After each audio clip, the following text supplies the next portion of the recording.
Hello, students. Welcome to the little online mini lecture about Harriet Jacobs' Incidents in the Life of a Slave Girl, a book that was very, very important at the time, got forgotten a bit, I think, for many decades, and sort of was rediscovered, if you would, in the latter part of the 20th century. It's one of those works that I think had quite a bit of public play, if you want to use that term, when it first came out, and then just kind of got forgotten about in some respects. One reason is because there are some other works like it that probably received a lot more attention, fairly or unfairly. For example, Frederick Douglass's narrative of this, a narrative of his life, and that was probably the most famous slave narrative of the 19th century. And of course, Douglass went on to become a very, very famous writer and lecturer and public spokesperson and activist. Jacobs, not so much. And well, you can do your own research as to why you might think that would be. Did women have the same opportunities as men as public speakers and writers and public figures? No, I don't think so. At the same time, though, it is a work. This one is a work that's part of a sort of subgenre of nonfiction, autobiographical nonfiction, and we group it along with many others. It's not the only one. Douglass's isn't the only one. There were dozens of these that came out in the 1830s, 40s, 50s, 60s that we sort of put into the subgenre of slave narratives. And we'll talk in a moment about that. This is a shorter lecture because we're going to try to keep it to just one video here.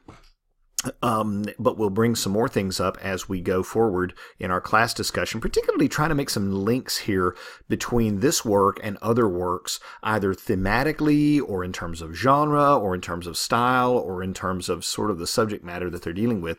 You remember that we read Mary Rowlandson's Captivity narrative, an autobiographical piece about a very dark period of her life, obviously, and what she went through and how it changed her and how important it was to her development. And we also spent some time talking about the importance of that work and why people were interested in it, and what it tells us both about the culture at the time that she was in and the culture that she was sort of placed into, forcibly brought into.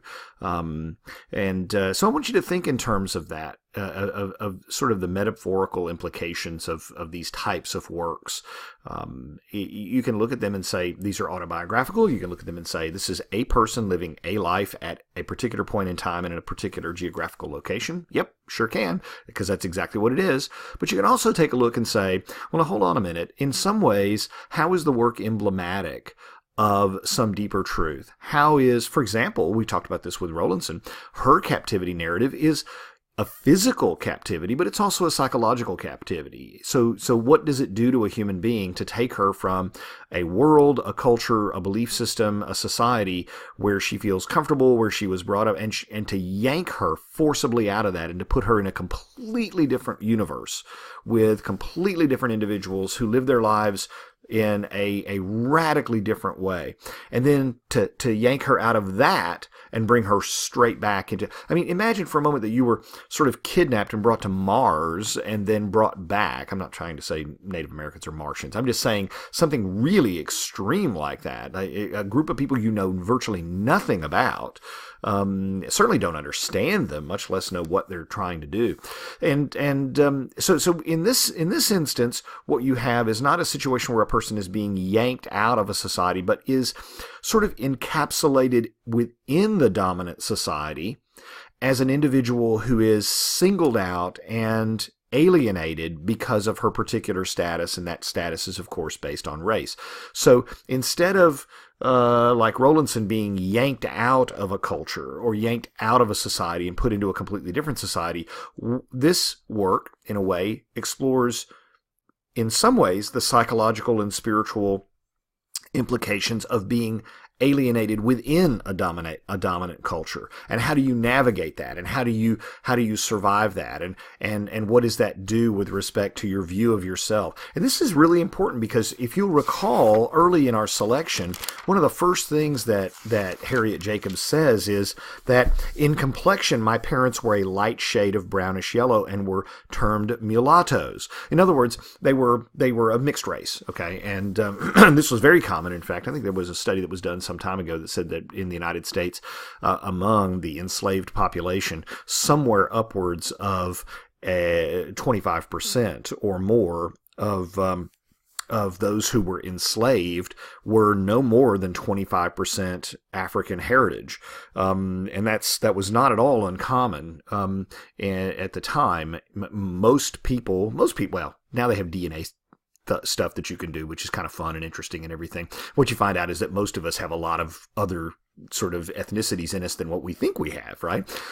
Family stories notwithstanding, it's not surprising to say, wow, I had no idea that I had Swedish in me, or I had no idea that I had Korean in me. So I guess we're finding out an awful lot about ourselves, which is kind of a cool thing. But especially among African Americans, the number of people who intermarried, the number of people who, as in this case and in other cases, had interracial relationships, whether they were voluntary or not, by the way, was substantial. That's true, by the way, of most folks. Like I said, it's we're all a little bit more mixed than some of us think we are. But in this particular case, even though she was clearly somewhat different looking than the majority of the white population, she looked close enough that she didn't really, as a small child, see herself as being different. In fact, she even says, look, I didn't even know I was a slave when I was little. When I was little, I didn't even realize that I was a slave until she ends up getting sold. Okay. And that's a really huge, it's a shock to her, right? Her discovery as a child of her difference, and that she's not like the other children. By the way, you might say, well, I'm skeptical of that. Well, you shouldn't be, because in the South, particularly, children that were African American and enslaved, and children that were white and not enslaved, and frequently the owners' children, played together, hung out together all the time. And you might think, well, that's very strange. Wouldn't there be a big distance between them? Particularly as children, not so much so.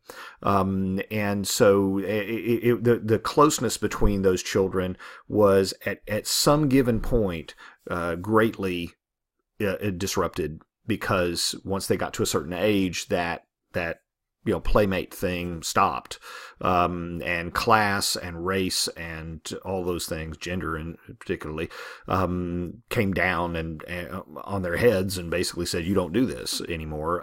So that was probably a big shock to her for a couple of reasons. But to say, I've had some students who said, I find that somewhat unbelievable. You shouldn't, because it certainly is believable. The lack of her legal status is also a source of alienation in here. She has no rights. She has no ability to make decisions for herself and to determine her future. Dr. Flint, of course, is the villain of the story. By the way, the real Dr. Flint is down there in the bottom left of your screen. His name is James Norcom. So this is a real story. It's about her. In the piece, she calls herself, or refers to herself, as Linda. That wasn't her real name. She was trying to use kind of the pseudonym. And you'll notice the cover page of the work of, I believe that should be the first edition up there in the upper left, says Incidents of the Life of a Slave Girl, written by herself. It doesn't actually give you her name at first. She was assisted in writing this by Lydia Maria Childs, an activist who was both a feminist, women's rights advocate, and an abolitionist. A lot of stuff has been written about, did Lydia Maria Childs actually write this? Could Harriet Jacobs have written this, et cetera, et cetera. I have no doubt that Childs helped her by editing, but it's her story. I don't think there's any question that this is her actual story. This was not made up. People who knew her knew that she was quite an articulate woman, and although she may not have had a lot of formal education, she certainly was a well-spoken individual and quite a persuasive speaker. So that's it. But so don't be thrown by the names. These are pseudonyms used, I guess, to protect some sense of anonymity, which doesn't exist anymore. But her lack of legal status, she is in love with a freed African American man, not allowed really to pursue that relationship, and so there's an inability that she has to establish a romantic bond, and that again is another form of alienation that she experiences. Unlike other people, she can't do that. A lot of people don't realize this, but in many jurisdictions in the South, marriage vows for slaves included the line, "Till death or distance do we part." And that or distance is a significant thing, because what it's reminding everybody of is, look, you can stay married as long as you remain, near each other or maybe belonging to the same, owners. But if the owners decide to sell one of you, then marriage over. This is a horrifying thing. To think that you would sell people's children, and they would. By the way, one of the major reasons why, now think about this for a moment, one of the major reasons why the status of a child in slave-holding South 18th, 19th century United States, the status of the child followed the condition of the mother. That's the way the law said, that the child follows the condition of the mother, not the father. In other words, if your mother was a slave, you are a slave. If your father was a slave, right, that's fine too. But but essentially what it means is that children who are born to slave mothers are slaves and can be sold or bought or what have you. Why was that? Well, the reason is for that is for the very same reason that we discover in Harriet Jacobs' autobiography, that she was pursued by Dr. Flint.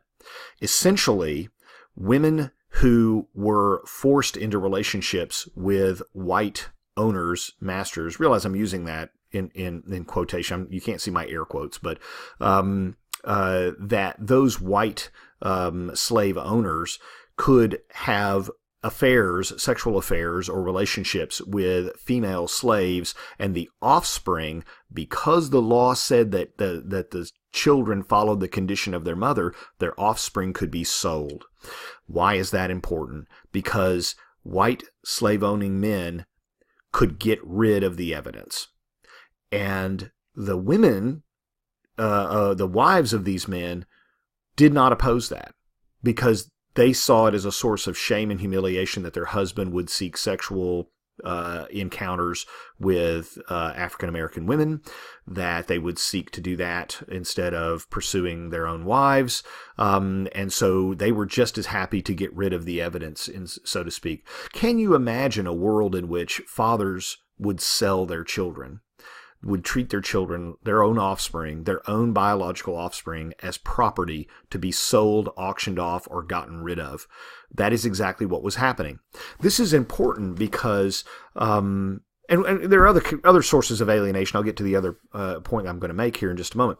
The grandmother's rejection of her, which is just crushing and hard for most readers today even to understand or accept. How could she feel that way about her? How could she do that? Naturally, of course, she decides to get pregnant after Dr. Flint says, I'm going to put you up in a house. What he's going to do is he's going to keep her as a mistress. He's going to hide her away from everybody else, and he's going to have his liaisons with her for as long as he wants to, or for as long as she amuses him, and then he'll probably sell her later on to somebody else. And she knows this. She's not stupid. She knows exactly what his plan is, and so she decides that she's going to pursue a romantic relationship with somebody else, and indeed gets pregnant. And the suggestion here is that she did so on purpose, so that he would stop pursuing her and whatnot. Of course, the violence involved in all of this is just horrific. It's a terrible thing. But even after her emancipation, we didn't read the entire selection here. Even after her emancipation, she is bought basically by an abolitionist and given her freedom. Even after that, she still, her life is one where she's constantly struggling with the question of alienation. Excuse me. The big thing that she has to worry about with respect to the text is possibly alienating herself even further from the reader. And again, I always ask this question. We did this with Charlotte Temple. We do this with other texts. Who are the readers? Who are the readers of this text? Well, you can bet that the readers are probably not some white Southern slaveholding guy, okay? That's probably not the reader. And it's probably not small children, because it's a fairly serious subject matter, and it's probably not people overseas. The readership is probably people in non-slaveholding states, and probably more than likely the majority of them are female. And so on your handout, page 1726 and 1727, she directly addresses the readership. And the assumption here, of course, is that the readership is primarily women and white. And this is what she says. And she has to do this. She has to say this. And we'll talk about why that is, because this reveals a lot about the text, its times, the values, the readership. She says, "But O ye happy women whose purity has been sheltered from childhood, who have been free to choose the objects of your affection, whose homes are protected by law, do not judge the poor desolate slave girl too severely."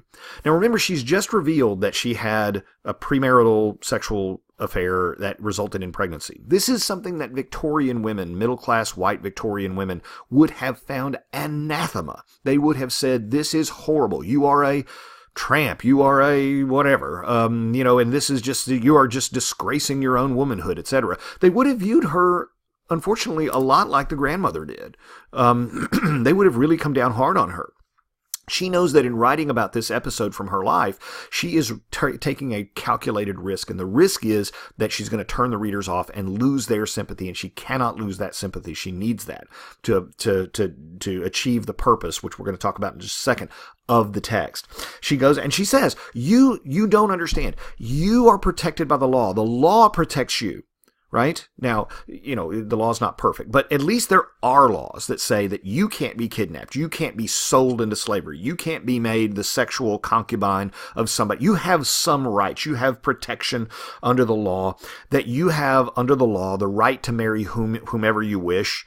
I don't have that. I didn't have that. And she says, if slavery had been abolished, I also could have married the man of my choice. I could have had a home shielded by the laws, and I should have been spared the painful task of confessing what I am now about to relate.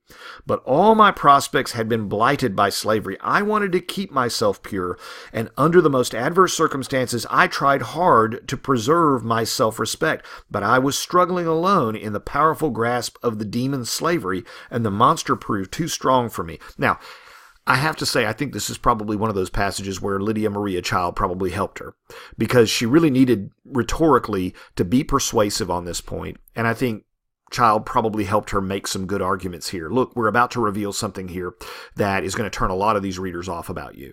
How do we frame that? Well, we need to remind them that they are privileged and you were not. They had protection and you did not. They had the law and you do not. They were freeborn citizens and you are not. And so don't blame you for the choices you felt like you had to make under the circumstances. You see, there's some strategy involved in this.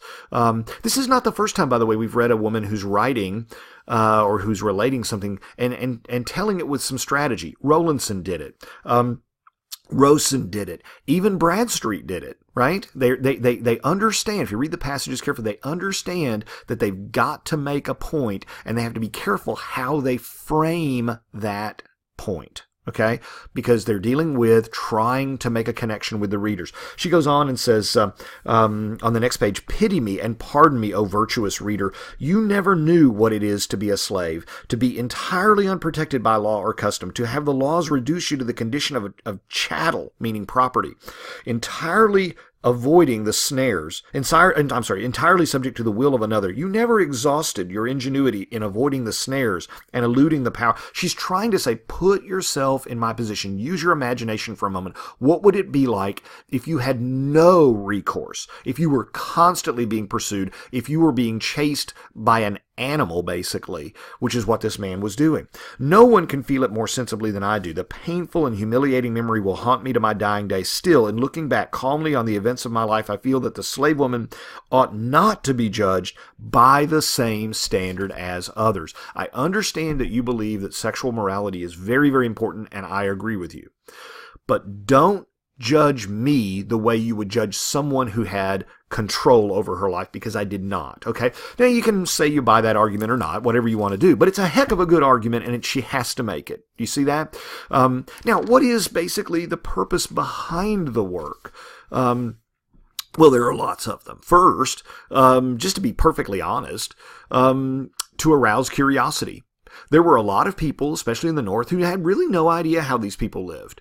They had no idea about the South. Remember that to travel 100 miles back then was to travel, the equivalent of many hours today. So the very idea, if you're living up in Massachusetts or New Hampshire, of what it might be like to be in Mississippi, that's just a light year away almost, right? And these people were so different from one another. Today, we consider the United States to be a country that's very multicultural and very diverse. We're sort of used to diversity in some ways. I think a lot of us are anyway.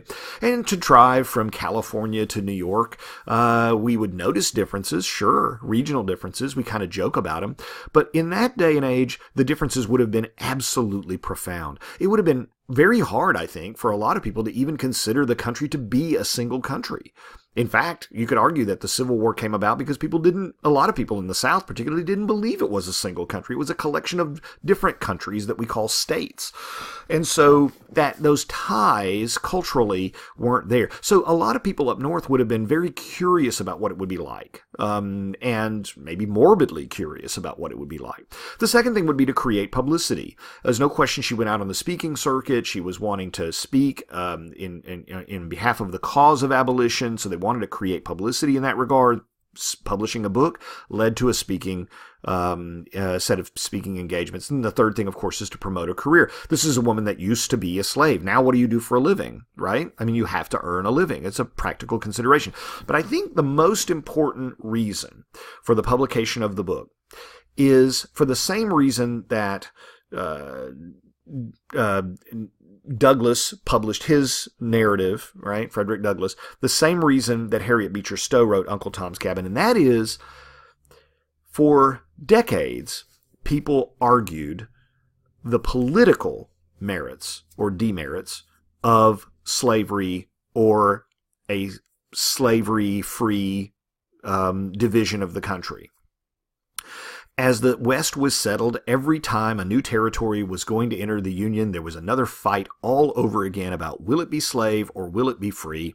And the reason that was fought over was because slave states knew that one day, if the rest of the West is not settled at least 50% slave, they will be outvoted in Congress, and then Congress will vote slavery away. So every time a state enters the Union, the South says, you need to let them vote to have slavery. This needs to be a slave state. We let in a free state. We need to let in a slave state, etc. And they were playing a losing game, and they knew that. I mean, essentially, there's not going to be a reason to have slavery in Arizona or New Mexico or Wyoming or Colorado. They're not primarily agricultural with lots of manual labor involved. So, you and I can look at it and say, slavery was doomed politically. Guess what? That's what the South knew. They knew that if they allowed continued westward expansion without the assurance of continued slave states being added, they would eventually be outvoted in Congress. That's why they seceded. They seceded because they knew that the numbers game was up. However, what was going on for decades prior to that were political arguments about whether we should have slavery. Political arguments, ideological arguments. Frankly, what made the difference and tilted the attitude in the North, not the South, towards abolition, towards abolishing slavery, was not political argument. It was not political ideology. It was moral. Because what Harriet Jacobs' incident really shows better than any other text, and Uncle Tom's Cabin does and other texts do as well, is this. Slavery is wrong because it destroys the family. In the 19th century, nothing was more sacred to Victorians than the family. You can argue politics all day long, but it never carried anywhere near as much weight as arguing that slavery should be abolished because it destroys the family. And she shows you how that is. Dr. Flint's wife is particularly cruel to her. Why? Because she's jealous of her, she's angry, she's embarrassed, she's humiliated by Dr. Flint's behavior. She knows she's particularly cruel to her. Frederick Douglass even says this, that some of the people who ended up coming into his life as so-called owners were particularly cruel. That it destroys the family. It destroys the family because the dirty little secret of slavery was the sexual aspect. And that sexual aspect was like corrosive acid on the moral and familial backbone of the country. So in other words, you can make political arguments all day long to Victorians, and they might weigh the merits or demerits of keeping slavery or abolishing it slowly or blah, blah, blah, blah, blah. Fine.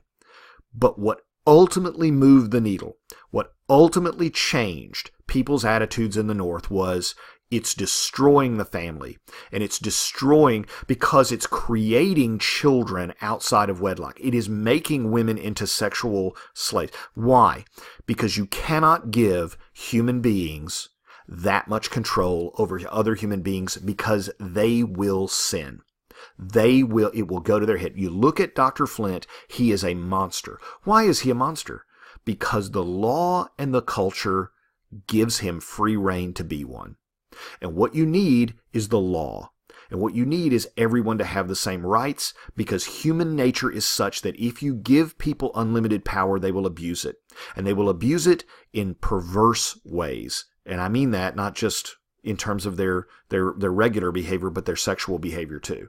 That's the ultimate argument here. Slavery was a threat to the family because slavery was a threat to everyone's moral purity. And I don't just mean that in a sexual way, but everyone's moral purity. Human beings can't be given that much power without being abusive. And that abuse will manifest itself in ways that will destroy husbands, wives, children, family trees. That's what moves people, because that's what Victorians cared about. Now, we're not going to have a quiz on this particular lesson plan because I got it up a little bit late. And we're not going to have a discussion, but I do want to pick up where we leave off with this discussion in our next class. Thanks.